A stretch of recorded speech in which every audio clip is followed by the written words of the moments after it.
Meu nome é Camila Santos. Tenho 29 anos. Sou enfermeira registrada. Deixem-na ir. Não vamos pagar por outra cirurgia. Foi o que meu pai disse ao cirurgião enquanto eu jazia em coma com tubos na garganta e máquinas respirando por mim. Meu coração mal tinha força suficiente para manter um ritmo constante. Ele disse isso da mesma forma que alguém cancela uma matrícula na academia. Sem hesitação, sem voz trêmula, sem pausa. Às 23h18 de uma terça-feira à noite, meu pai assinou uma ordem de não ressuscitação para sua própria filha. Não porque os médicos disseram que eu não tinha salvação, mas porque o departamento de faturamento informou o valor. Foi só o que bastou. Um número. 3 semanas depois, acordei em uma cama de hospital, no Hospital Municipal de Curitiba, machucada, costurada, mal conseguindo levantar a cabeça do travesseiro. Minha garganta parecia lixa por causa do tubo de respiração que finalmente haviam removido. Cada respiração fazia minhas costelas doerem, mas a dor física não era a pior parte, nem de longe. O que eu fiz a seguir, o que aconteceu nas 72 horas após eu descobrir a verdade, não mudou apenas a minha vida, destruiu a dele. E o motivo pelo qual ele nunca viu isso chegando é simples. Meu pai esqueceu uma coisa sobre mim. Ele esqueceu que eu sou muito boa em prestar atenção. Deixe-me levá-los de volta 7 meses antes. De volta ao dia em que minha avó morreu, porque foi quando tudo realmente começou a desmoronar. Eu nasci com um sopro no coração. O cardiologista chamou de comunicação interventricular. Quando eu tinha 4 anos, os cirurgiões abriram meu peito para consertar. Minha mãe me contou mais tarde que a cirurgia levou 11 horas. A conta do hospital durou muito mais que isso. 20 anos, de acordo com minha mãe, ou pelo menos levou 20 anos para ela parar de falar sobre isso. Meu pai nunca parou. Você sabe quanto custou para esta família, Camila? Eu tinha 8 anos na primeira vez que ele disse isso. Eu tinha pedido um par de tênis novos. Os que eu tinha estavam abrindo na sola e toda vez que chovia minhas meias voltavam para casa encharcadas. Ele estava sentado à mesa da cozinha com uma pilha de envelopes e extratos hospitalares espalhados à sua frente. Papel amarelo, carimbos de tinta vermelha, cronogramas de pagamento. Ele nem olhou para cima quando respondeu. R$ 180.000, disse ele secamente.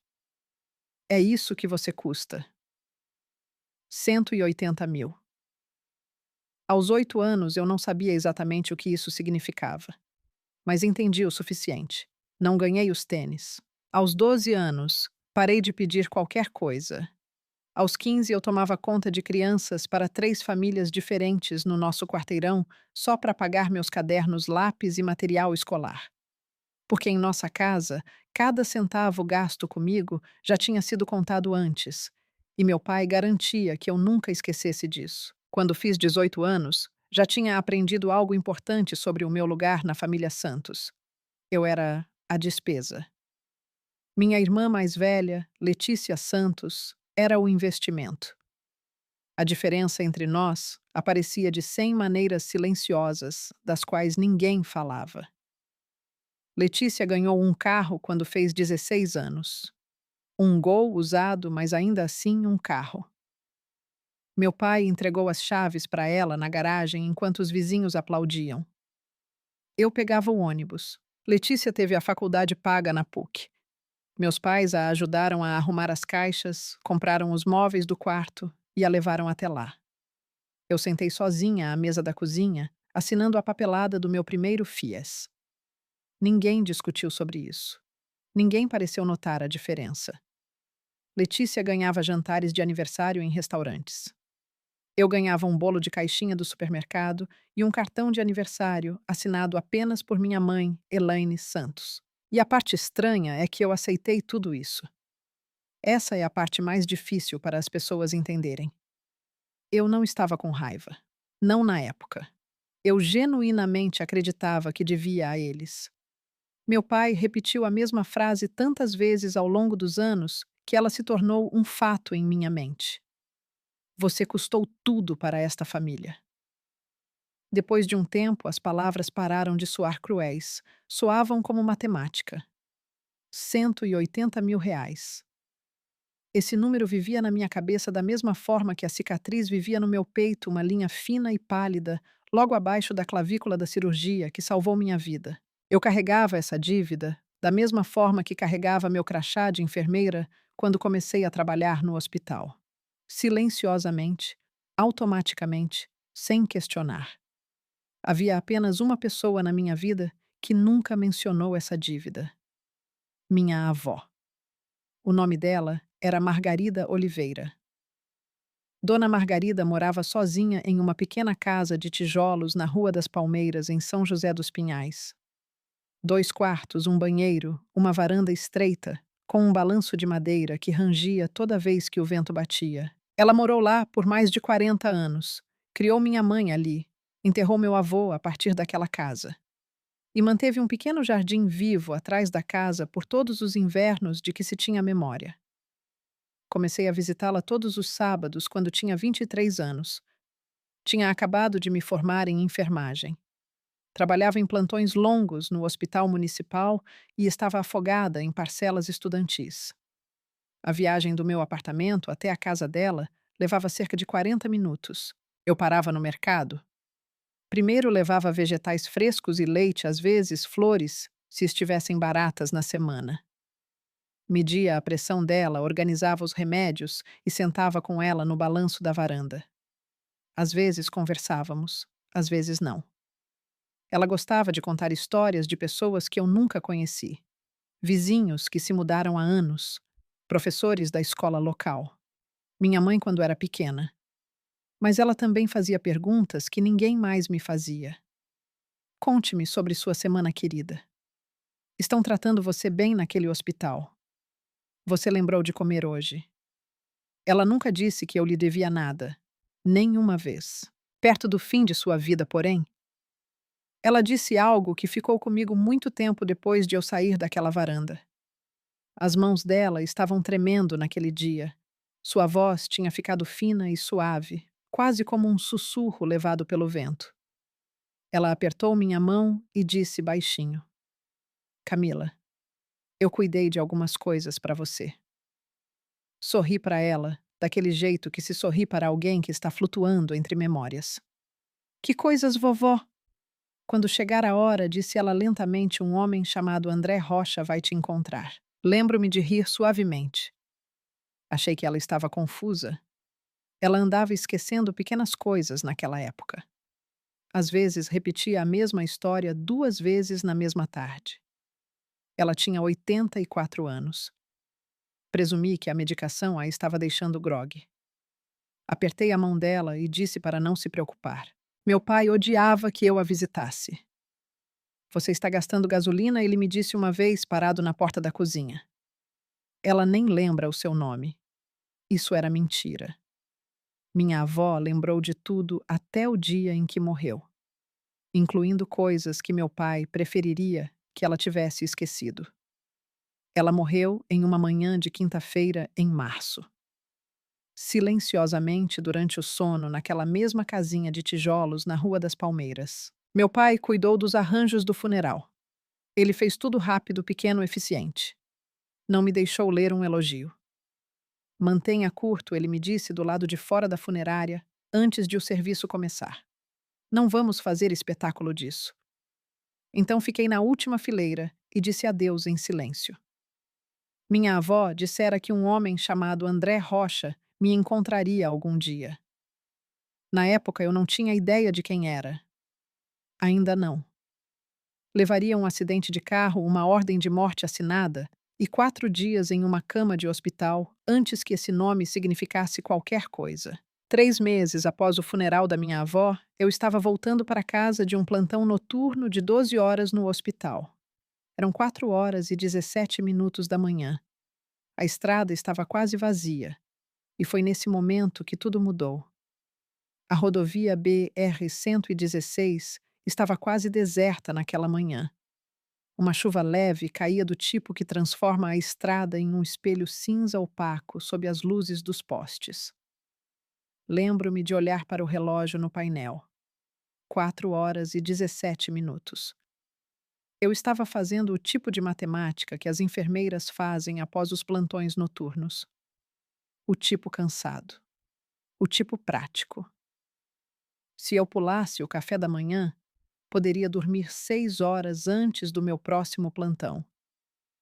Se eu tomasse banho primeiro, talvez 5. Nunca terminei esse cálculo. A caminhonete furou o sinal vermelho a pelo menos 80 km/h. Atingiu o lado do motorista do meu carro com tanta força que o metal se dobrou para dentro como uma lata de refrigerante. Não lembro do som. Não lembro do vidro. A próxima parte da história me foi contada mais tarde pelos paramédicos do SAMU. Aparentemente, fiquei consciente por cerca de 90 segundos após o impacto. Tempo suficiente para um deles se ajoelhar ao lado da porta esmagada e perguntar meu nome. Disseram que eu sussurrei. Camila Santos. Então tudo ficou preto. As lesões foram piores do que se esperava. Inchaço cerebral traumático grave. 4 costelas quebradas. Hemorragia interna que não parava. A ambulância me levou às pressas para o Hospital Municipal de Curitiba, o mesmo hospital onde eu trabalhava há 6 anos. O mesmo pronto-socorro onde eu batia o ponto 5 dias por semana. Em 1 hora, a equipe cirúrgica abriu meu peito. Mas o sangramento não parava.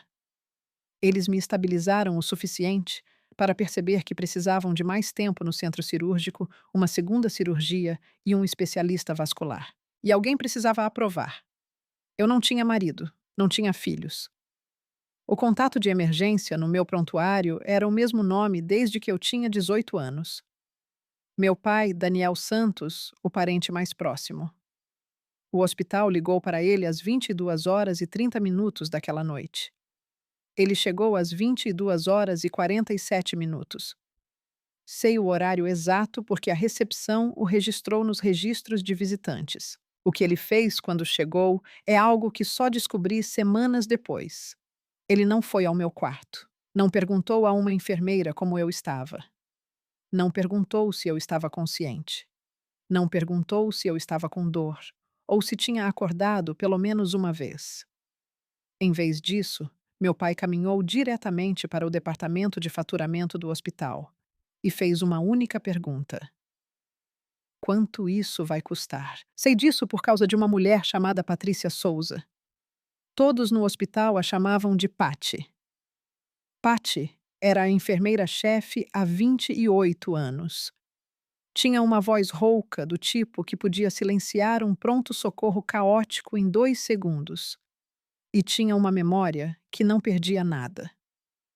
Patty estava no posto de enfermagem naquela noite, quando meu pai saiu da sala de faturamento e se aproximou do cirurgião responsável pelo meu caso.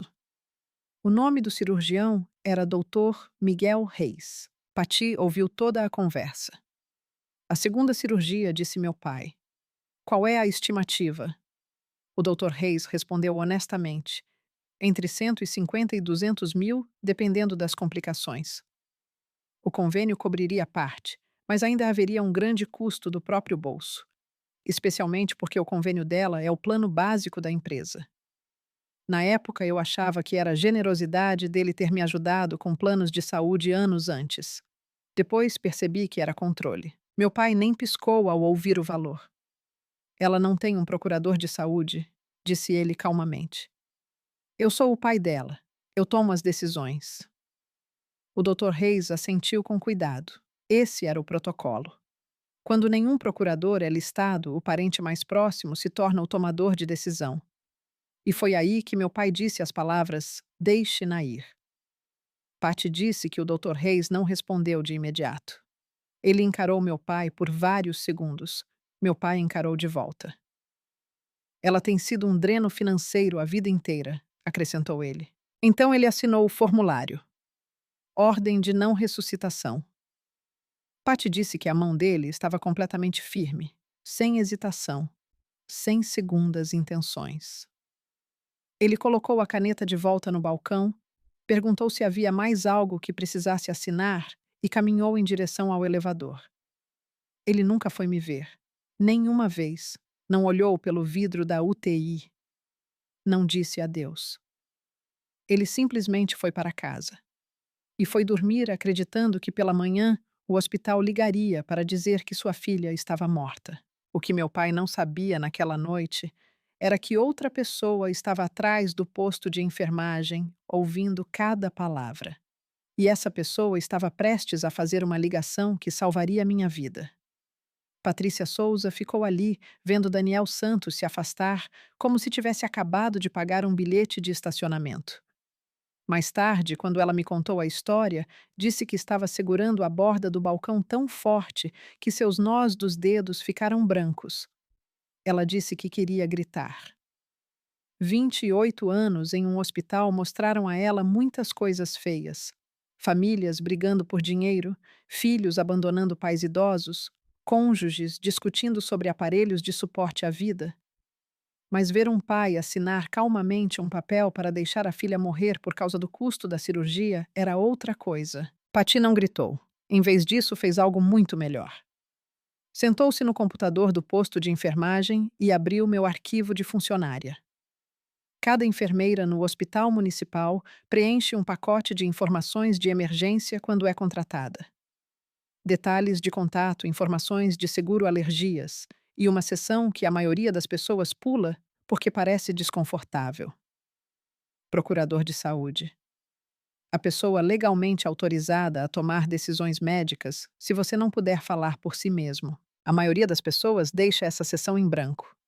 Eu não deixei. 3 anos antes daquela noite, eu preenchi aquele formulário com muito cuidado. O nome listado lá era Emília Castro. Emília era minha melhor amiga desde a faculdade de enfermagem. Sobrevivemos aos exames de anatomia juntas, dividimos marmitas baratas durante os plantões noturnos e passamos longas horas reclamando da burocracia hospitalar. Ela morava a cerca de 45 minutos dali em Curitiba, mesmo no bairro Batel. O nome, número de telefone e relação estavam claramente listados no meu arquivo. Patty o encontrou em menos de 2 minutos. Ela pegou o telefone e discou. Eram 23 horas e 14 minutos. Emília atendeu no segundo toque. Patty se apresentou e contou tudo. O acidente, o coma, a cirurgia que precisava de autorização. E o pai que acabara de assinar uma ordem para deixar a filha morrer. Emília não fez perguntas. Não pediu explicações. Ela apenas disse 5 palavras. Estou saindo agora mesmo. A chuva ainda caía quando ela entrou no carro. O que deveria ser um trajeto de 45 minutos levou quase 90. Ela chegou ao hospital municipal a 0h51. Seu cabelo estava encharcado. Suas mãos tremiam. Ela caminhou direto para o balcão da UTI, segurando 3 coisas: seu RG, uma cópia impressa do formulário de procuração de saúde que ela guardava em sua pasta em casa, e a determinação de alguém que já havia decidido. Emília Castro era legalmente minha tomadora de decisões médicas. E a primeira decisão que ela tomou naquela noite foi simples: ela revogou a ordem de não ressuscitação. A segunda decisão veio segundos depois, ela autorizou a cirurgia. O Dr. Miguel Reis estava de volta ao centro cirúrgico em 1 hora. Enquanto cirurgiões e enfermeiras lutavam para me manter viva, meu pai já estava em casa, dormindo. Ele não tinha ideia de que a ordem de não ressuscitação havia sido anulada. Para Daniel Santos, as máquinas no meu quarto de hospital seriam desligadas em algum momento antes da manhã. E o hospital ligaria para ele com a notícia. Patty não ligou. Emília não ligou. Ninguém ligou. Em vez disso, Patty fez mais uma coisa antes de seu turno terminar. Ela abriu o sistema de relatórios internos do hospital e registrou um relatório de incidente. O tipo que é escrito quando um funcionário testemunha algo que pode violar o protocolo médico. Ela documentou tudo. As palavras exatas que meu pai falou. Os registros de horário do escritório de faturamento. O formulário de não ressuscitação que ele assinou. E o fato de ele ter afirmado falsamente que eu não tinha procurador de saúde. Após enviar o relatório, Patty desligou o computador e caminhou até a sala de descanso dos funcionários. Ficou sentada lá sozinha por 20 minutos antes de voltar ao trabalho. Naquela noite, meu pai foi para a cama acreditando que sua filha estaria morta pela manhã. Ele dormiu bem. No dia seguinte, ele cometeu seu segundo erro, o que acabaria custando tudo o que ele possuía. Meu pai acordou na manhã de quarta-feira, esperando que o hospital ligasse para ele. 1 hora do óbito. Talvez um formulário para assinar. Posso imaginar exatamente o que ele ensaiou dizer. O suspiro suave. A mão sobre o peito. Nós a perdemos. Os ferimentos eram graves demais. Mas o telefone nunca tocou. Não porque alguém disse que eu estava viva. Simplesmente nunca tocou.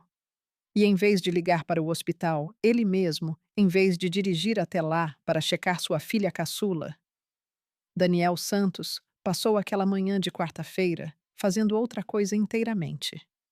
Algo que mais tarde se tornaria a decisão mais cara de sua vida. Naquela manhã de quarta-feira, em vez de ligar para o hospital, meu pai foi roubar minha casa.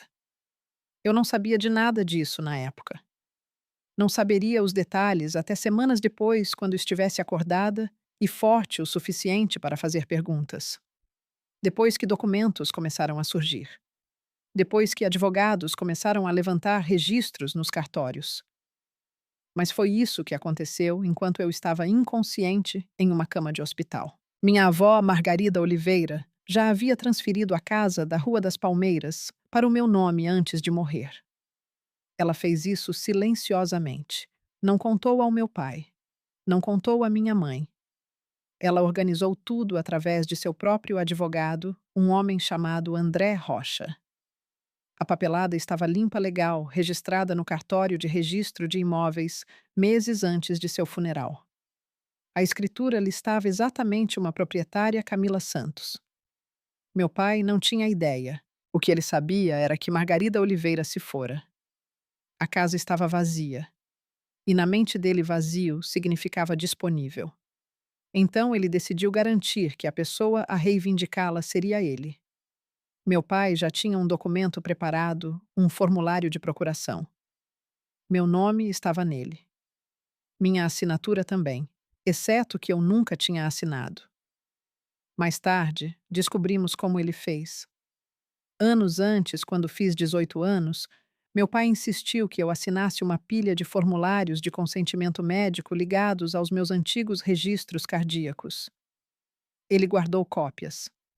Aparentemente também guardou amostras da minha caligrafia. Quando criou o documento falso de procuração, ele traçou minha assinatura daqueles formulários antigos. O resultado foi convincente o suficiente para alguém que não olhasse muito de perto. E meu pai conhecia exatamente o tipo de pessoa que não olharia de perto. O tabelião que ele usou era um homem chamado Carlos Reitor. Carlos era dono de um pequeno escritório de seguros a 2 quarteirões da empresa de encanamentos do meu pai. Eles se conheciam há anos. Carlos devia um favor ao meu pai. E mais importante, Carlos não fazia perguntas. Meu pai entrou no escritório de Carlos naquela tarde de quarta-feira com o documento forjado. Carlos o carimbou e reconheceu a firma. Simples assim. Com uma única pressão de um selo notarial, a mentira tornou-se papelada oficial. Naquela mesma tarde, meu pai dirigiu até o cartório de registro de imóveis e protocolou os documentos de transferência.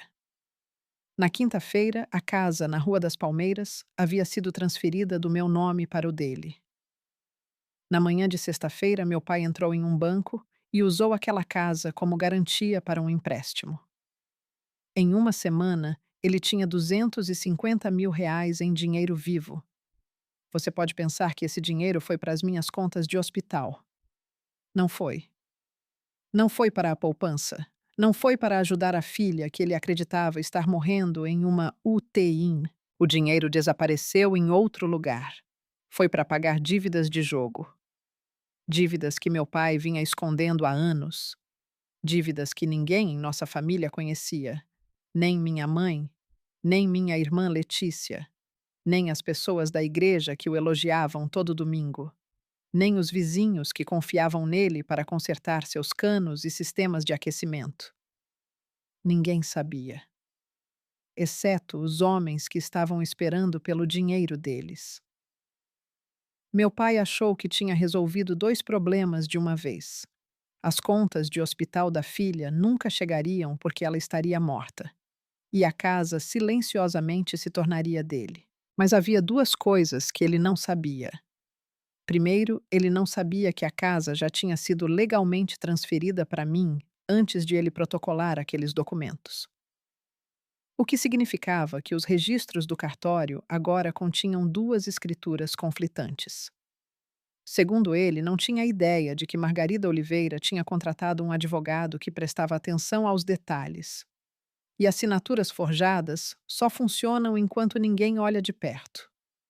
Mais cedo ou mais tarde, alguém sempre olha. 3 semanas após o acidente, esse alguém acabou sendo eu. Abri meus olhos em uma manhã de terça-feira. A primeira coisa que vi foi luz. Uma luz branca, azulada, brilhante do tipo que só existe em hospitais. Limpa demais. Plana demais. Sem calor algum. Reconheci aquela luz imediatamente. Tinha trabalhado sob ela por anos, mas nunca estivera deste lado dela antes. Minha garganta estava em carne viva. Minhas costelas doíam toda vez que eu tentava respirar. E em algum lugar próximo, um monitor cardíaco bipava ritmadamente, lembrando-me de que, de alguma forma, apesar de tudo, eu ainda estava viva. Minha garganta parecia cheia de areia. O tubo de respiração já havia sido removido, mas eu ainda podia sentir onde ele estivera no fundo do meu peito como um hematoma que não sarava. Meu braço esquerdo estava envolto em uma tala macia. Tudo parecia pesado. Até piscar exigia esforço. O primeiro rosto que vi quando abri os olhos foi o de Patrícia Souza. Não meu pai. Não minha irmã Letícia. Pati. Ela estava parada perto da janela com os braços cruzados, observando os monitores acima da minha cama. Quando ela notou meus olhos abertos, não ofegou, nem correu para frente, como as famílias fazem nos filmes. Patty era experiente demais para isso. Ela puxou uma cadeira para o lado da minha cama e sentou-se calmamente. Então pegou minha mão. Seu aperto era firme e quente. Você está segura, disse ela baixinho. Então acrescentou. Existem algumas coisas que preciso te contar. Não agora. Quando você estiver pronta. Tentei falar. Minha voz saiu rachada e fina. Quanto tempo? 3 semanas, disse ela. A cirurgia correu bem. Você vai ficar bem. Fechei os olhos novamente. Não porque estivesse cansada, porque estava tentando lembrar como fui parar ali. A chuva, o sinal vermelho, a caminhonete, o impacto. Então nada. A porta do quarto do hospital se abriu em algum momento daquela tarde.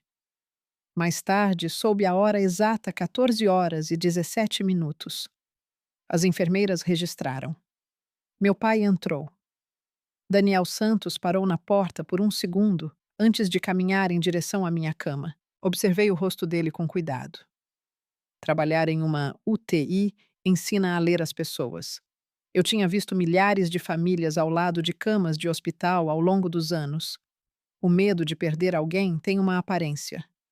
O medo de ser pego é diferente. Por meio segundo, algo passou pelo rosto do meu pai. Então desapareceu. Sua expressão se reorganizou em algo mais suave, algo praticado. Ele correu para a frente e agarrou minha mão. Lágrimas já estavam descendo por suas bochechas. Ah, querida, disse ele com a voz trêmula. Ficamos tão assustados. Graças a Deus. Graças a Deus você está bem. Olhei para ele em silêncio, para as lágrimas, para o lábio trêmulo. Oi, pai, eu disse. Naquela noite, minha irmã Letícia Santos enviou flores, um buquê genérico encomendado pela internet. Ela não veio ao hospital. 2 dias depois, eu estava forte o suficiente para me sentar sozinha. Naquela tarde, Patty voltou ao meu quarto. Ela esperou até que o corredor do lado de fora ficasse quieto durante a troca de turno para que a porta pudesse ficar fechada sem que ninguém fizesse perguntas.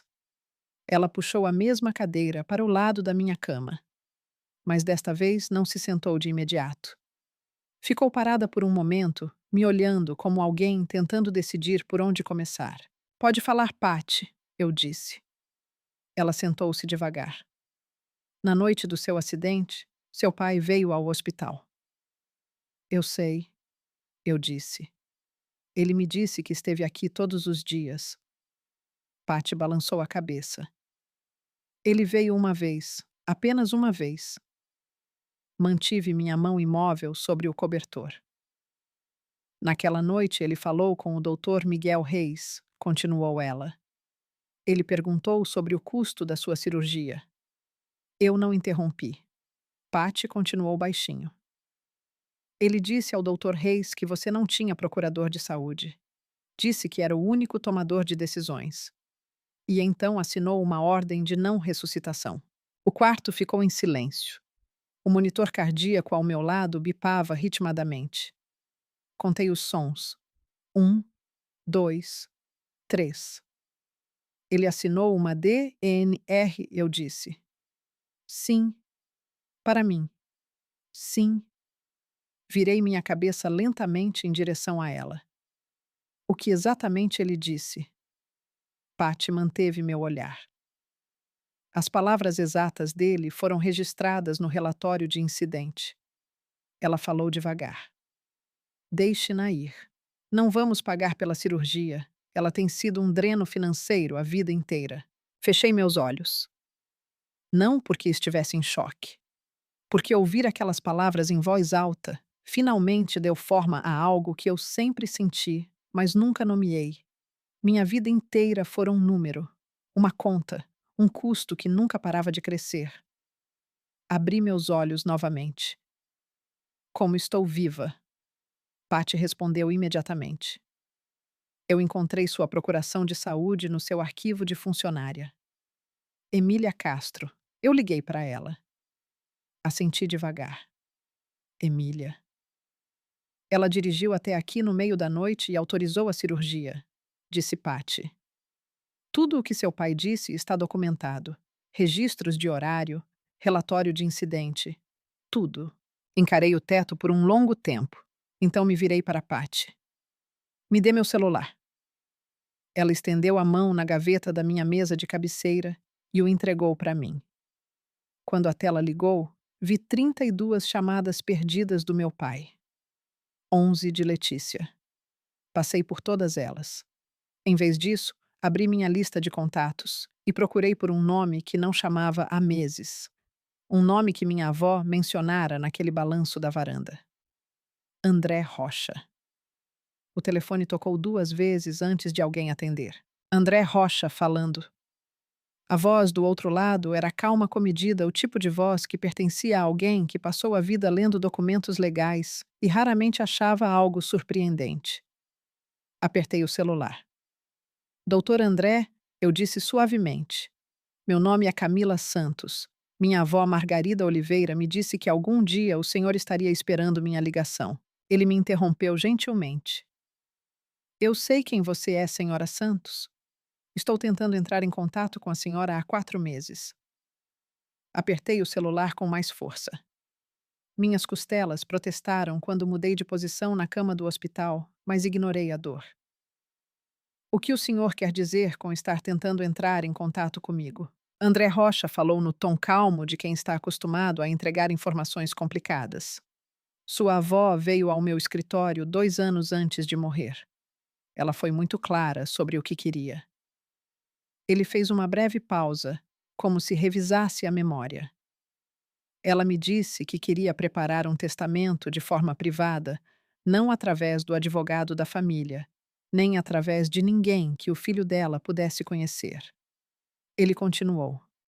Ela pediu que tudo fosse tratado, confidencialmente reconhecido, firma pela minha própria equipe e selado até o momento oportuno. Eu podia imaginar minha avó sentada do outro lado da mesa dele. Seus olhos aguçados, sua voz firme, do jeito que ela sempre soava quando já tinha tomado uma decisão. O testamento em si era simples, disse Rocha. A propriedade na Rua das Palmeiras foi deixada exclusivamente para a senhora Camila Santos. Ele pausou novamente. Havia também uma conta fiduciária R$ 80.000 também deixada exclusivamente para a senhora. Pisquei devagar. Nenhum outro nome. Nenhuma condição, acrescentou ele. O espólio foi inventariado há 5 meses. O tribunal confirmou o testamento e a transferência da escritura foi registrada no cartório. Meus dedos se apertaram em volta do telefone. O senhor está dizendo que a casa é legalmente minha. Era, disse Rocha. Enviei várias cartas registradas para o seu endereço informando-a. Todas voltaram. Meu estômago apertou. Também liguei para o número de telefone listado nos documentos do espólio. Continuou ele. Um homem atendeu e me disse que a senhora tinha se mudado para outro estado e não desejava ser contatada. Meu pai. Eu soube instantaneamente. Aquela voz fora a do meu pai. Daniel Santos dissera ao advogado que cuidava do espólio da minha avó que eu tinha ido embora, que eu não queria ser encontrada. Doutor André, eu disse lentamente. Estou no hospital. Sofri um acidente de carro. Estive em coma por 3 semanas. Houve uma pausa na linha. Sinto muito por ouvir isso, senhora Santos, respondeu ele. A casa, eu disse, ainda está no meu nome. Desta vez, o silêncio durou mais tempo. Deixe-me verificar os registros atuais da escritura, disse Rocha, com cuidado. Ligarei de volta em 1 hora. A ligação terminou. Coloquei o telefone sobre o peito e encarei o teto. Patrícia Souza ainda estava parada perto da porta do meu quarto. Antes de desligar, Rocha dissera mais uma coisa. Sua avó me disse que você acabaria ligando, dissera ele. Ela me disse que a Camila sempre dá um jeito. Só precisa de tempo. Levou menos de 1 hora para tudo mudar. 53 minutos depois, meu telefone tocou. A voz de André Rocha soava diferente desta vez, ainda controlada, mas havia tensão por baixo dela agora. Senhora Santos, disse ele, a escritura da propriedade da sua avó foi transferida do seu nome há 3 semanas. Encarei a linha do soro no meu braço e observei o gotejamento lento do fluido transparente. 1, 2, 3. Transferida para quem? Perguntei. Daniel Santos, respondeu Rocha. Seu pai. Meu peito apertou. Como há um documento de procuração anexado à transferência, disse ele. Senti uma calma estranha tomar conta de mim. Eu nunca assinei uma procuração. Eu sei, disse Rocha. Tenho os documentos originais do inventário aqui na minha frente. A escritura transferindo a propriedade para a senhora foi lavrada pelo meu escritório. Nenhuma procuração sua jamais foi autorizada através da minha firma. Então é forjada, eu disse. Essa seria minha avaliação profissional. Houve uma pausa. E há algo mais, acrescentou Rocha. Fiz uma busca de gravames na propriedade. Minha mão apertou o telefone. Uma hipoteca foi registrada contra a casa há 6 dias. De quanto? R$ 250.000. O número pareceu pairar no quarto do hospital como outra pessoa. Patty me observava do outro lado da sala, mas não interrompeu. Eu podia ouvir Rocha respirando calmamente do outro lado da linha. Ele usou a casa como garantia, eu disse finalmente. Sim, confirmou Rocha. Alcancei a caneta na mesa de cabeceira. Minha mão não estava tremendo, não sei por quê. Talvez porque nada disso mais me surpreendesse. Talvez porque eu tivesse passado 29 anos aprendendo exatamente quem era meu pai. E esta era apenas a lição final. Escrevi tudo enquanto Rocha falava. O valor do empréstimo, a data do registro, o nome do banco, o número do carimbo do tabelião, cada detalhe. Senhora Santos, disse Rocha após um momento. A senhora quer prestar queixa? Ainda não, respondi. Quero ver quão fundo isso vai primeiro. Houve uma curta pausa. Tem mais uma coisa, disse ele. Sua avó deixou uma carta selada para a senhora. Para a senhora. Ela pediu que fosse entregue pessoalmente. Coloquei a caneta de lado. Quando o senhor pode vir ao hospital? Amanhã de manhã, disse Rocha. Às 9 horas. Estarei aí. A ligação terminou. Escrevi o último número na página e olhei para Patty. Ela estivera parada em silêncio perto da janela o tempo todo.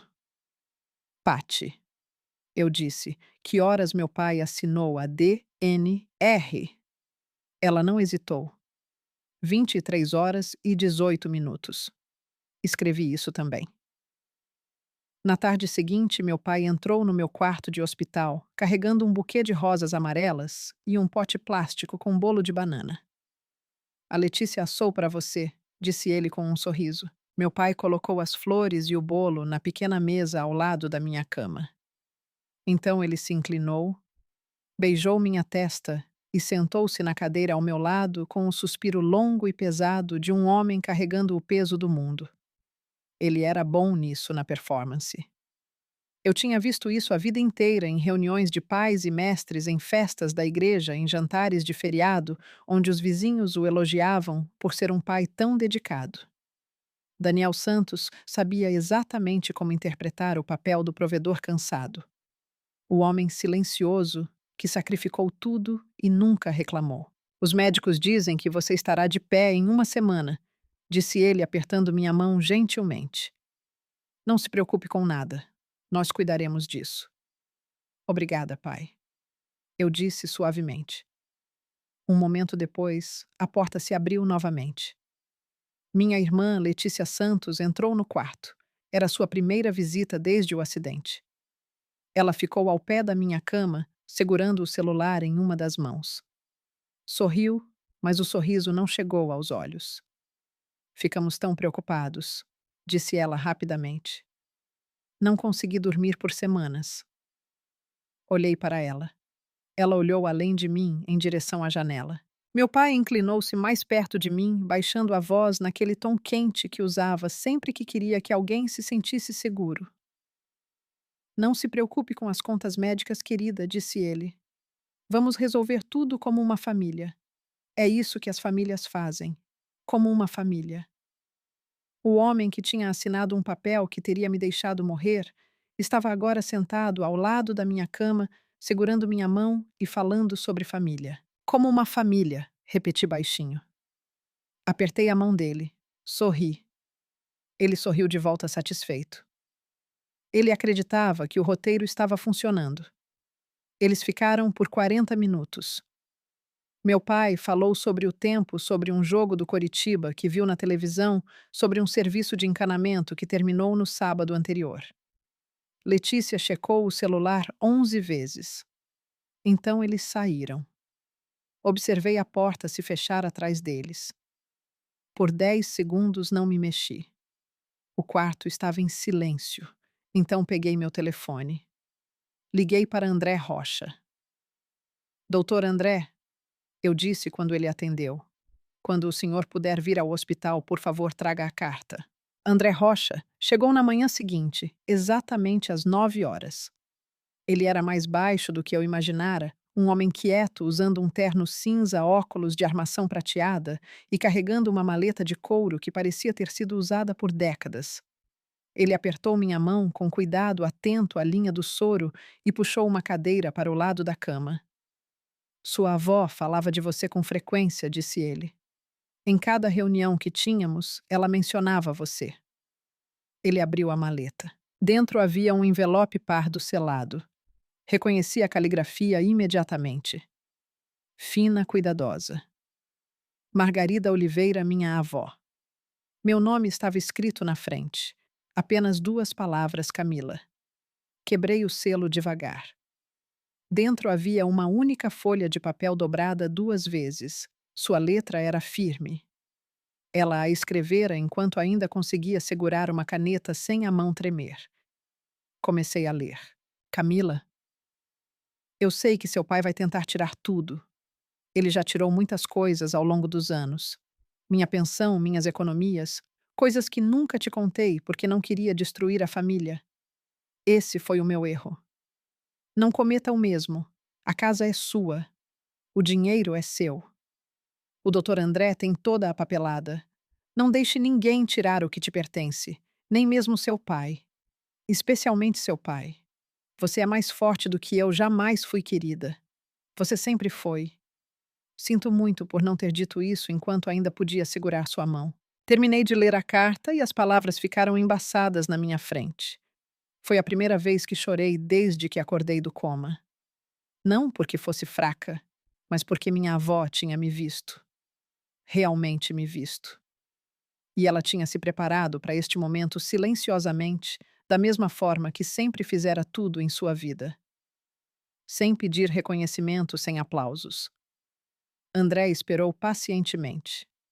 Quando finalmente limpei o rosto, ele colocou uma pasta grossa sobre o cobertor ao meu lado. Dentro, havia cópias de cada documento ligado ao espólio da minha avó. O testamento à confirmação do inventário. A escritura original, transferindo a casa da Rua das Palmeiras para o meu nome, e o relatório de ônus da propriedade, mostrando a hipoteca que meu pai tinha feito contra ela.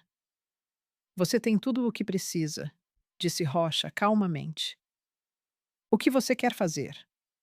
Empurrei-me para cima. Minhas costelas gritaram em protesto. Ignorei a dor. Quero fazer isso do jeito certo, eu disse. E quero que seja feito publicamente. Rocha ergueu uma sobrancelha levemente. Antes de domingo. Que domingo? Ele perguntou. Minha igreja faz uma reunião comunitária uma vez por mês, eu disse. Meu pai é diácono lá.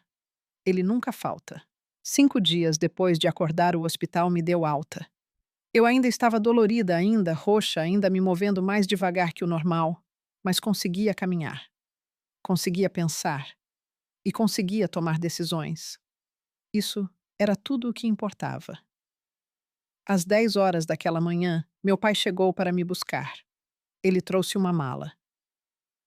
Você vai ficar conosco até se recuperar, disse ele com firmeza. Ele não perguntou. Ele simplesmente anunciou. Meu pai anunciava tudo em nossa casa daquela forma, não como sugestão, como decisão. Isso é gentil da sua parte, pai, respondi calmamente. Mas a Emília vai me buscar. Ela tem um quarto vago. A expressão dele mudou. Não dramaticamente.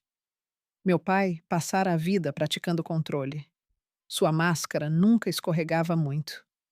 Mas os cantos de sua boca se apertaram ligeiramente. Você prefere ficar com uma estranha do que com sua própria família. Ela não é uma estranha, eu disse. Ela tem sido meu contato de emergência há 3 anos. Algo brilhou atrás dos olhos dele. Um cálculo. Por um momento achei que ele pudesse ligar as peças, que pudesse perceber que Emília era a razão de eu ainda estar viva. Mas o pensamento passou. Ele não viu. Ainda não. Tudo bem, disse ele secamente. Ele pegou a mala que trouxera e saiu do quarto do hospital sem outra palavra. Nem se despediu. Naquela noite, meu celular vibrou com uma mensagem da minha irmã. Letícia. Pai está chateado. Um momento depois, outra mensagem apareceu. Letícia. Você está sendo ingrata depois de tudo o que ele passou. Li as mensagens. Depois coloquei o telefone virado para baixo na mesa. Não respondi. Mais tarde, naquela noite, sentei-me à mesa da cozinha no apartamento de Emília Castro. Emília serviu chá enquanto eu ligava para André Rocha. Repassamos tudo. A linha do tempo, a procuração forjada, a transferência ilegal da escritura, a hipoteca registrada contra a casa da Rua das Palmeiras. Rocha confirmou os passos legais. Uma petição já havia sido preparada para anular a escritura fraudulenta. Um boletim de ocorrência por falsificação estava pronto para ser registrado. O banco credor seria notificado de que o título da propriedade estava sob disputa. Tudo estava organizado. Tudo estava pronto. Domingo, eu disse. Domingo, concordou Rocha. Naquela noite, meu pai ligou. Quase deixei cair na caixa postal, mas queria ouvir sua voz. A propósito, disse ele casualmente após alguns segundos de conversa fiada. A casa da sua avó. Estou cuidando da papelada do espólio. Seu tom soava relaxado, quase ensaiado. Não se preocupe com isso, acrescentou. Explicarei tudo quando você estiver se sentindo melhor. Ele estava me testando, checando o perímetro, tentando ver se eu sabia. Tudo bem, pai, eu disse. Obrigada por cuidar disso. Desliguei. Emília estava parada na porta me observando. Como você consegue fazer isso? Perguntou ela. Como consegue ficar tão calma? Dei de ombros levemente. Prática, eu disse. 29 anos de prática. Então contei a ela sobre a igreja do meu pai. A primeira igreja da Graça fica em uma estrada tranquila e arborizada em um bairro residencial de Curitiba. Paredes de tijolos vermelhos, uma torre branca alta e um estacionamento que enche todo domingo antes das 10 horas. Cerca de 120 pessoas frequentam regularmente. Famílias, aposentados, professores, donos de pequenos negócios. O tipo de congregação onde todos sabem seu nome, os nomes dos seus filhos e exatamente qual prato você levou para o último almoço comunitário. Meu pai era diácono lá há 15 anos. Ele cumprimentava as pessoas na porta todo domingo de manhã. Lia as escrituras no púlpito. Organizava o grupo de café da manhã dos homens. Após cada serviço, ficava perto da saída apertando mãos e perguntando às pessoas sobre suas famílias. Quando a igreja precisou de dinheiro para um telhado novo, meu pai liderou a arrecadação. Quando a fornalha de alguém quebrava no meio do inverno, ele mesmo consertava e recusava o pagamento. O pastor David mencionava-o frequentemente durante os sermões. Um homem de fé e sacrifício. Essa frase fora repetida tantas vezes ao longo dos anos que quase ecoava na minha cabeça. No primeiro domingo de cada mês, a igreja realizava uma reunião comunitária no salão social. Mesas dobráveis, longas travessas de comida, pratos de papel e um microfone na frente, onde as pessoas compartilhavam orações e bênçãos. Meu pai sempre falava. E sempre falava sobre gratidão, sobre família, sobre dar sem esperar nada em troca.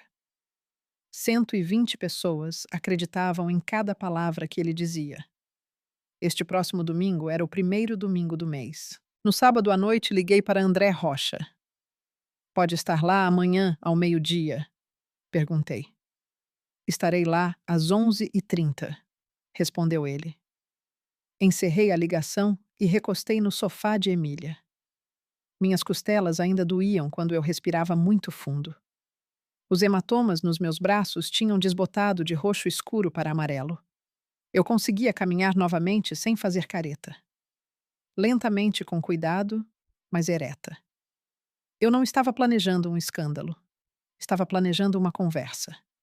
Mas quando 120 pessoas estão assistindo cada conversa, se torna um palco. Domingo de manhã, acordei antes do meu alarme. 7 horas da manhã. Fiquei na frente do espelho do banheiro de Emília e estudei meu reflexo. O hematoma ao longo da minha mandíbula quase desaparecera. O que estava abaixo do meu olho ficara verde pálido. Minha clavícula ainda doía quando eu levantava o braço. Eu parecia alguém que tinha sido atingido por um caminhão. Porque eu tinha sido.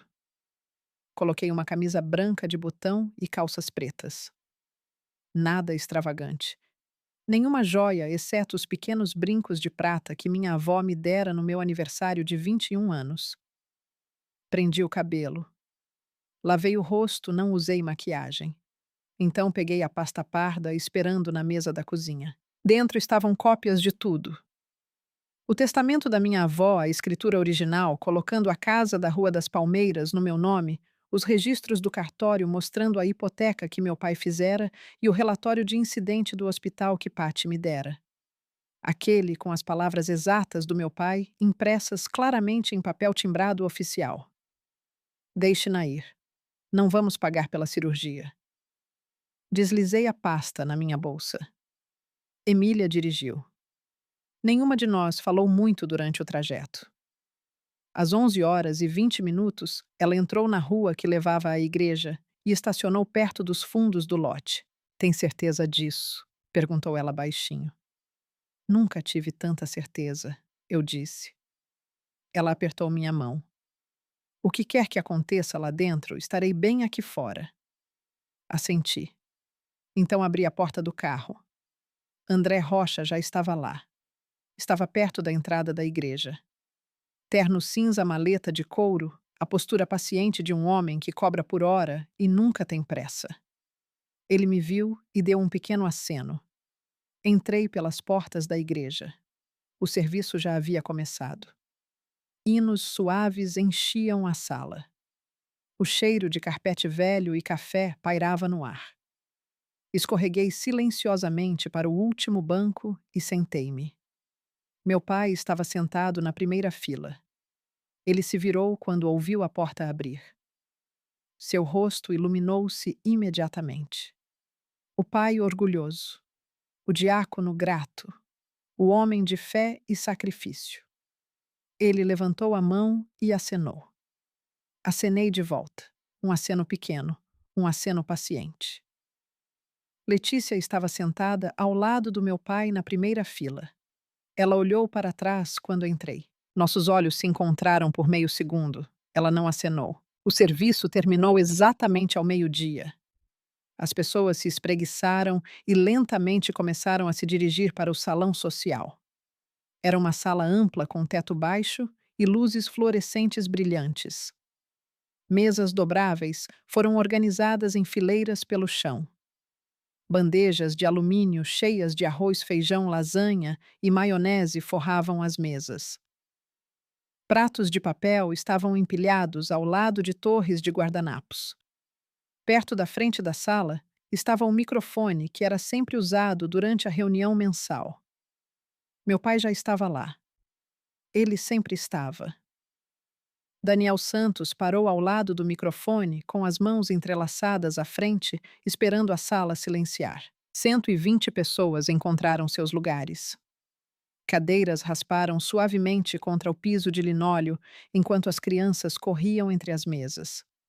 Meu pai tocou no microfone. Boa tarde a todos. O pequeno alto-falante zumbiu. Quero começar com algo pessoal hoje. A sala ficou quieta. Como muitos de vocês sabem, continuou ele, minha filha caçula, Camila, sofreu um grave acidente de carro no mês passado. Ela ficou em coma por 3 semanas. Os médicos não tinham certeza se ela sobreviveria. Ele fez uma pausa. Meu pai sempre fora bom em pausas. Mas Deus é fiel. E hoje a Camila está aqui conosco. Ele se virou e apontou para o fundo da sala. Eu estava parada perto da parede. Todas as cabeças se viraram. As pessoas começaram a aplaudir.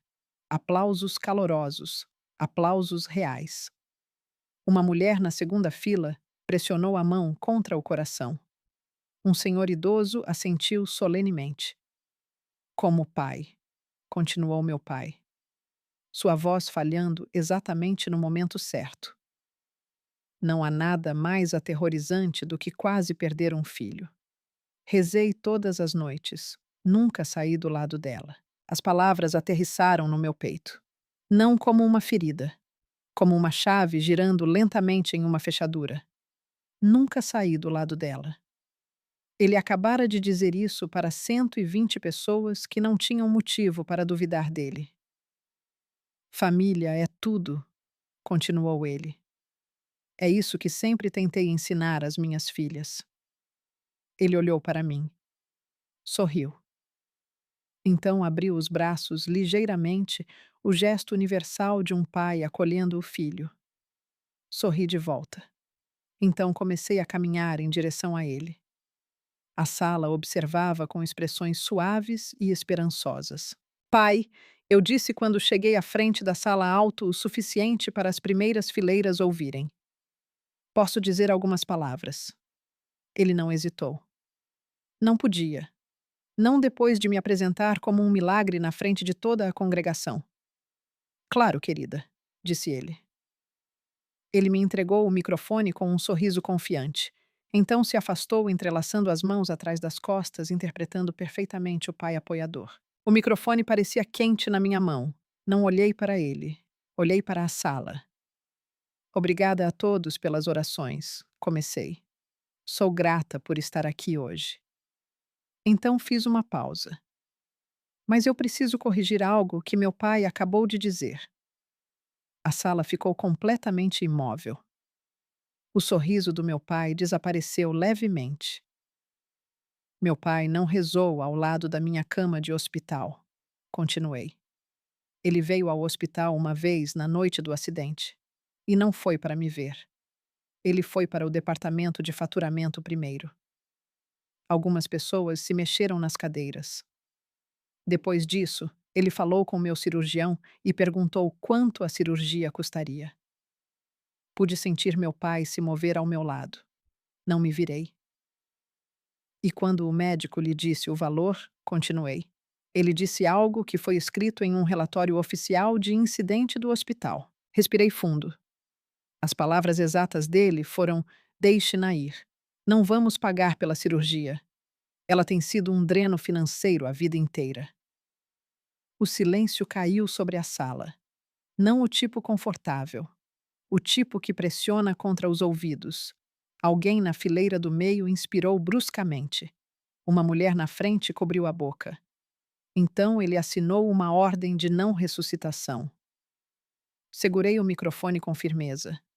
Estou viva hoje porque uma enfermeira do hospital encontrou minha procuração de saúde e ligou para minha amiga no meio da noite. Minha amiga dirigiu 90 minutos sob chuva para autorizar a cirurgia. Não meu pai, não minha irmã, uma amiga. Meu pai deu um passo à frente. Camila, pare, disse ele rispidamente. Você não entende o que está dizendo. Não terminei, pai, respondi calmamente. Este não é o lugar para isso, disse ele. Você escolheu esta igreja para contar uma mentira, respondi. Estou escolhendo a mesma igreja para contar a verdade. Você está confusa, disse ele rapidamente. Ainda está sob medicação. Tenho os registros do hospital bem aqui. A sala não se moveu. Ninguém alcançou a comida. Ninguém checou o telefone. 120 pessoas estavam prendendo a respiração. Meu pai parou de falar. Naquele exato momento, a porta lateral do salão social se abriu. André Rocha entrou. Terno cinza, maleta de couro, passos calmos e constantes. Ele não procurou um assento. Caminhou direto para a frente da sala e parou ao meu lado. Pela primeira vez na vida, vi meu pai parecer genuinamente assustado. Não zangado. Não ofendido. Assustado. Este é André Rocha, eu disse ao microfone. Ele era o advogado da minha avó Margarida Oliveira. Um murmúrio baixo percorreu a sala. Minha avó frequentara aquela igreja por 30 anos. O nome dela ainda significava algo ali. Minha avó deixou para mim sua casa e suas economias em um testamento que foi reconhecido e confirmado pelo tribunal há 5 meses. Fiz uma pausa para que as palavras assentassem. Meu pai não sabia disso porque minha avó não confiava nele. Meu pai abriu a boca, depois fechou. Enquanto eu estava em coma, continuei. Meu pai forjou minha assinatura em um documento de procuração. Ele transferiu a casa para seu próprio nome e fez uma hipoteca de R$ 250.000 sobre ela. Um suspiro alto veio do fundo da sala. Uma travessa escorregou das mãos de alguém e atingiu o chão. Um garfo tilintou contra o linóleo. Isso é mentira! Meu pai gritou de repente. Minha mãe deixou aquela casa para a família toda. André Rocha abriu calmamente sua maleta, retirou um documento e segurou-o para que as pessoas nas primeiras fileiras pudessem ver o selo. Tenho o testamento original aqui, senhor Santos, disse Rocha calmamente. Margarida Oliveira deixou a propriedade exclusivamente para Camila Santos. Seu nome não aparece em lugar nenhum neste documento. Meu pai virou-se para Letícia. Ela estava olhando para o chão. Baixei o microfone e falei diretamente com ele. Não estou aqui para humilhá-lo, pai. Estou aqui porque você tentou me deixar morrer. E quando isso não funcionou, você me roubou. Meu pai virou-se para a multidão. Sua mandíbula se apertou. Ela está sob medicação pesada, disse ele rapidamente. Ela não sabe o que está dizendo. Este é um assunto de família privado. Ninguém respondeu ao meu pai. A sala estava completamente imóvel. 120 pessoas sentadas ali com os braços cruzados ou descansando calmamente sobre as mesas. Seus olhos fixos no homem que estivera na frente deles todo domingo por 15 anos, falando sobre fé, sacrifício e família. Então uma voz veio da última fileira. Era um homem que eu não reconhecia. Se este é um assunto de família privado, disse ele calmamente. Então, por que tem um advogado aqui, Daniel? Meu pai não respondeu. Seus olhos percorreram a sala até pousarem no pastor David, que estava parado perto da mesa de café com as mãos nos bolsos. O pastor falou baixinho. Daniel, acho que deveríamos ouvir isso até o fim. Meu pai mudou de peso. Observei-o mudar de estratégia da mesma forma que sempre fazia quando a autoridade escapava dele. Seus ombros caíram. Sua voz suavizou. Eu sacrifiquei tudo por esta família, disse ele. As contas médicas da Camila quase nos levaram à falência quando ela era criança. Fiz o que achei melhor. Não levantei o microfone. Apenas falei de onde estava. Você fez o que era mais barato, pai. Há uma diferença. Sua mandíbula se apertou. Você não tem ideia da pressão sob a qual estive, disparou ele. As dívidas que. Ele parou no meio da frase. Sua boca fechou abruptamente. Ele percebeu o que quase admitira. Minha irmã, Letícia Santos, levantou-se subitamente da cadeira. Seu rosto estava pálido. Pai, disse ela baixinho. Pare de falar. Meu pai agarrou o braço dela. Diga a eles, Letícia, exigiu ele. Diga a eles que eu estava tentando proteger a família. Letícia puxou o braço, soltando-se. Ela olhou para mim, depois para o chão, depois para a porta. Eu não posso fazer isso, disse ela. Começou a caminhar em direção à saída. Ao passar por mim, inclinou-se o suficiente para que apenas eu pudesse ouvi-la. Eu deveria ter ligado para a Emília eu mesma. 6 palavras. Eu as carregaria comigo pelo resto da vida. Então ela saiu. A porta se fechou atrás dela. A sala inteira ainda me observava. Voltei-me para a congregação. Não estou contando isso para humilhá-lo, eu disse. Estou contando porque por 15 anos ele esteve neste microfone e disse a vocês quem ele era. Acho que vocês merecem saber a verdade. Então olhei diretamente para ele. Ele estava parado perto da parede agora. O diácono confiante que começara aquela reunião se fora. Em seu lugar estava um homem que parecia menor do que eu jamais o vira. Pai, eu disse calmamente. Aqui está o que vai acontecer. Minha voz estava firme agora. Eu não precisava do microfone. A sala estava silenciosa o suficiente para ouvir alguém virando uma página em uma mesa ao fundo. André Rocha entrou com uma petição no tribunal ontem para anular a transferência da escritura porque foi baseada em uma procuração forjada.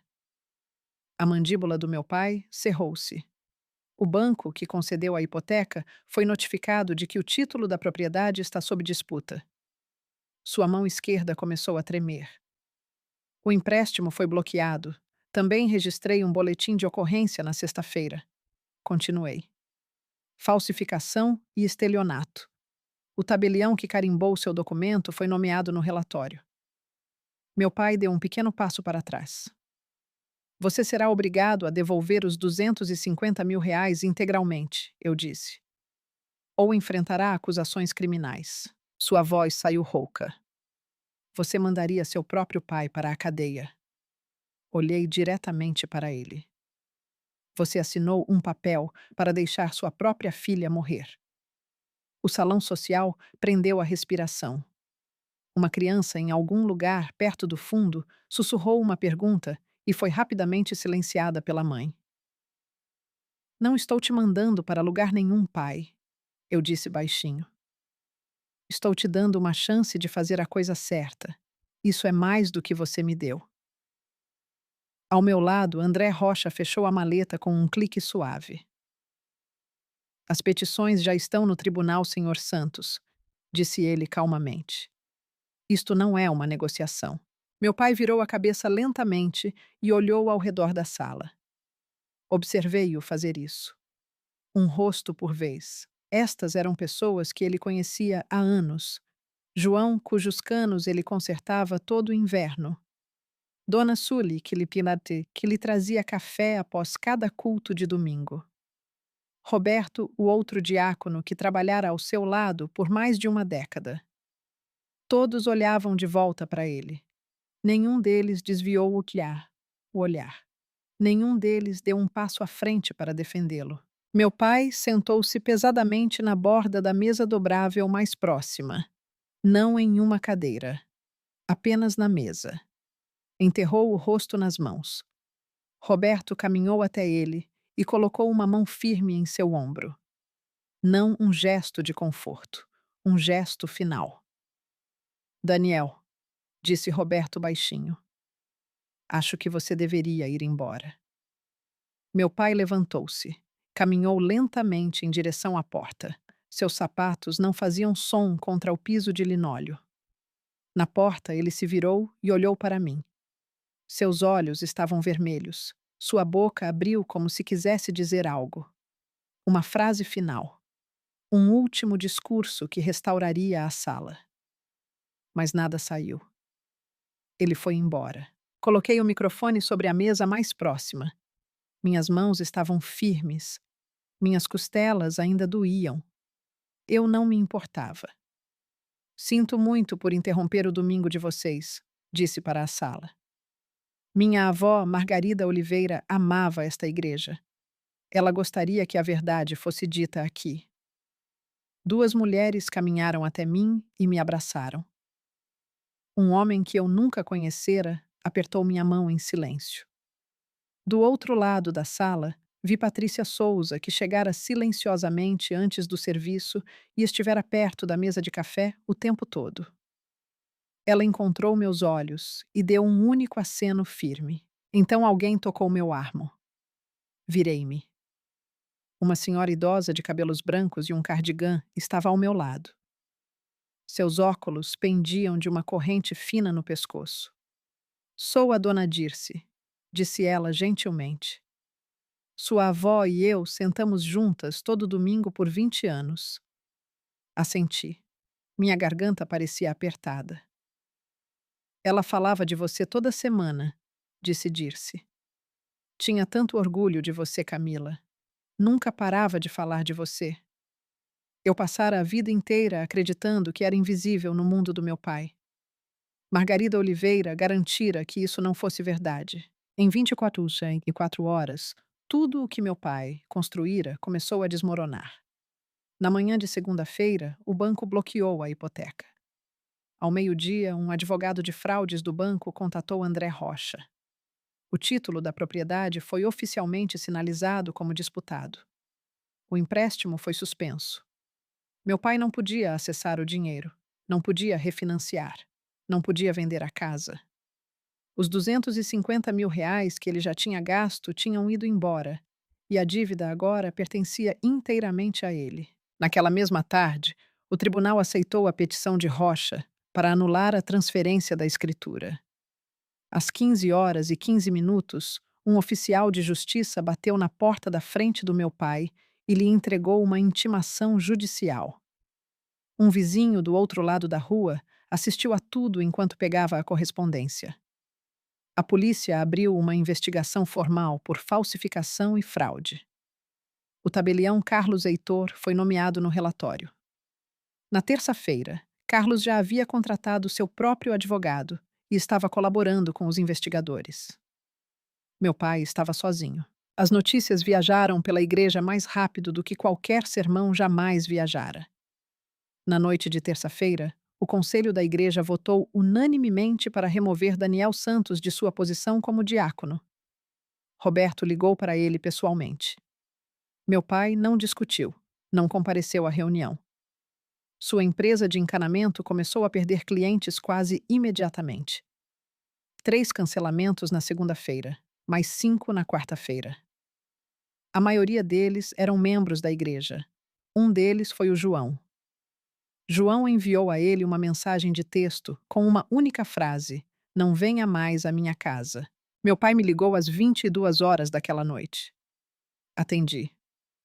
"Você me destruiu", disse ele. Sua voz soava vazia. "Não, pai", respondi calmamente.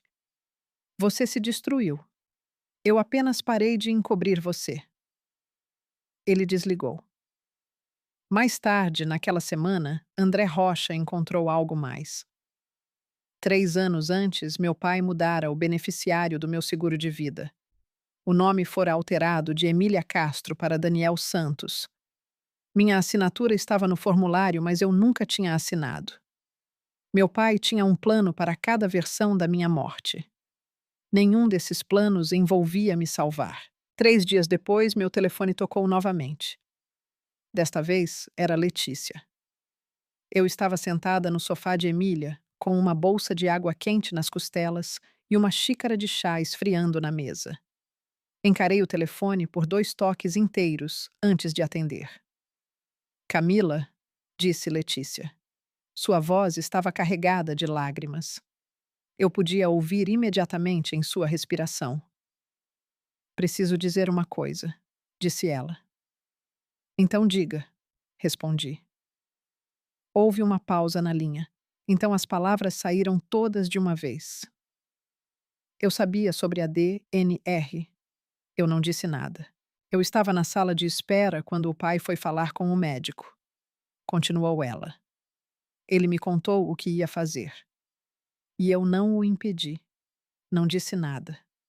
Sua voz tremeu. Eu apenas sentei lá. Deixei o silêncio fazer o que o silêncio faz. Outra pausa. "E a casa?", disse ela baixinho. Eu sabia sobre isso também. Ele me disse que estava transferindo para o nome dele. Prometeu-me 80 mil reais se eu ficasse quieta. Fechei meus olhos. "E você ficou quieta", eu disse. "Sim." Enquanto eu estava em coma. "Sim." Sua voz quebrou. "Eu tinha medo dele, Camila", sussurrou ela. "Sempre tive medo dele. Sei que isso não é desculpa." "Não é", eu disse. No outro lado da linha, ela começou a chorar mais forte. Não o tipo de choro contido que os adultos costumam fazer. O choro descontrolado. Do jeito que ela costumava chorar quando éramos crianças. Por anos, esse som sempre me dera vontade de consertar as coisas para ela. Desta vez, não me mexi.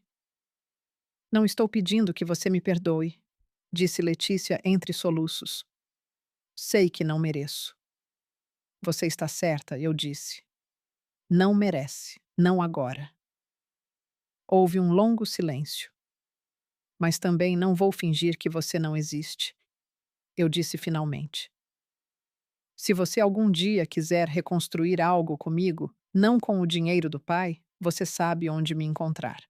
Ela não falou por um longo momento, então disse baixinho. "A vovó Margarida me escreveu uma carta também." Sentei-me mais ereta no sofá. "O que dizia?" Letícia fungou. Ela escreveu: "Eu te amo." "Letícia, mas você se parece demais com seu pai. Escolha diferente." A linha ficou muda. "Você escolheu?" Perguntei suavemente. escolheu diferente. Ela não respondeu, porque ambas já sabíamos a verdade.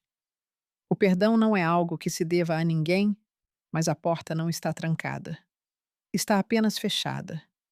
Se ela algum dia quiser passar por ela, terá que bater.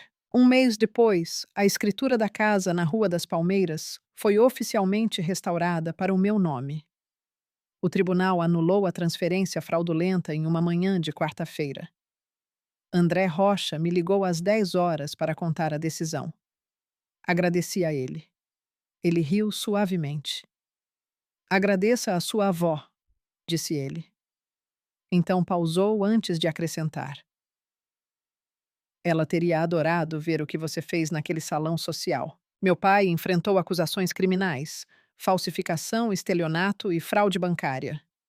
Seu advogado o aconselhou a aceitar um acordo judicial, liberdade condicional, restituição financeira total, sem tempo de prisão se ele cooperasse. Meu pai aceitou. Não tinha muita escolha. As evidências eram esmagadoras. E Carlos Heitor, o tabelião que carimbou o documento forjado, já tinha contado tudo aos investigadores. Para pagar parte da dívida, meu pai vendeu sua casa. Ainda não foi o suficiente. O saldo restante o acompanharia por anos. Eventualmente, ele se mudou para a casa de um irmão em outra cidade. Ouvi isso através da Letícia. Nunca fui conferir. Não precisava. Letícia também perdeu 2 propostas de venda de imóveis de membros da igreja. Ela manteve sua licença de corretora. Nunca foi acusada de nada. Não tinha assinado nenhum documento. Mas as pessoas lembram. As pessoas sempre lembram. Voltei a trabalhar no hospital municipal, lentamente em meio período no início. Patrícia Souza reorganizou a escala para que eu trabalhasse apenas nos turnos do dia nos primeiros 2 meses. Ela não fez um grande anúncio sobre isso. Apenas me entregou a nova folha de escala e disse: "Bem-vinda de volta, Santos." Em um sábado tranquilo, no final de outubro, dirigi até São José dos Pinhais. Estacionei na Rua das Palmeiras. Então caminhei pelo caminho até a pequena casa de tijolos com o balanço rangente na varanda. O jardim tinha crescido selvagem. Folhas cobriam os degraus. Abri a porta da frente. Minha chave. Minha porta. A primeira coisa que senti quando entrei foi o cheiro de lavanda. Minha avó costumava colocar sachês de lavanda em cada gaveta e armário. O perfume ainda preenchia a casa. A fotografia dela estava sobre a lareira. Nós duas sentadas no balanço da varanda, apertando os olhos para o sol.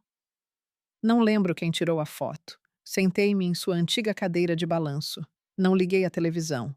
Não chequei meu celular. Apenas fiquei sentada ali. Pela primeira vez na vida, eu estava sentada em uma casa que era minha. Não porque alguém me aprovou. Não porque alguém me deu permissão. Mas porque alguém me amou o suficiente para garantir que eu ficasse bem. Durante a maior parte da minha vida, acreditei que ser uma boa filha significava absorver tudo o que sua família jogava em você. Cada insulto. Cada viagem de culpa. Cada vez que meu pai me lembrava o quanto eu lhe custara. Eu aceitava tudo e dizia, obrigada, porque acreditava que era isso que o amor exigia: silêncio, gratidão, obediência. Eu estava errada. Estabelecer um limite não é vingança, é sobrevivência. E às vezes a sobrevivência se parece com um advogado quieto em um terno cinza, uma pilha de documentos autenticados e a coragem de ficar na frente de 120 pessoas e dizer as palavras que esperavam para ser ditas há anos. Esta é a verdade. Eu não odeio meu pai. Odiá-lo significaria que ele ainda controla como eu me sinto. Ele não controla. Ele é simplesmente um homem que fez escolhas terríveis, escolhas movidas por dívidas que ele era orgulhoso demais para admitir e vícios que tinha vergonha demais para encarar. Isso não desculpa o que ele fez, mas explica por que não preciso mais carregar o peso dele.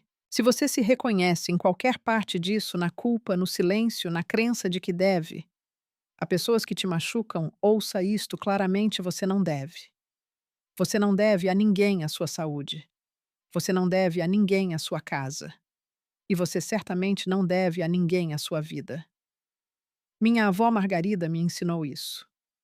Não através de lições, nem através de discussões.